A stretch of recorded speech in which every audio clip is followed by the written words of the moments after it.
સૌથી મોટી લોકશાહીના જનાદેશમાં સ્પષ્ટ બહુમતી સાથે એનડીએને 293 બેઠકો મળી તો ઇન્ડિયા ગઠબંધનને 233 બેઠક મળી છે।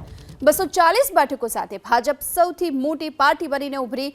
કોંગ્રેસને 99 બેઠકો મળી છે તો આ તરફ સમાજવાદી પાર્ટીને 37, ટીએમસીને 29, ડીએમકેને 22, ટીડીપીને 16, જેડીયુને 12 બેઠકો મળી છે।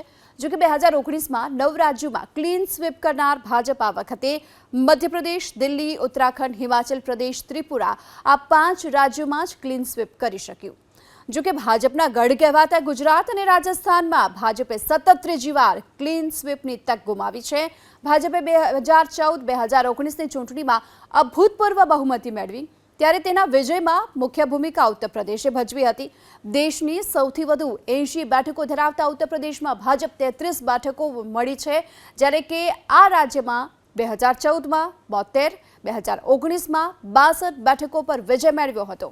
આ વખતે રાજ્યમાં મુખ્ય વિપક્ષ સમાજવાદી પક્ષ અને સૌથી વધુ 37 બેઠકો સાથે સૌથી મોટા પક્ષ તરીકે ઉભરી આવ્યું।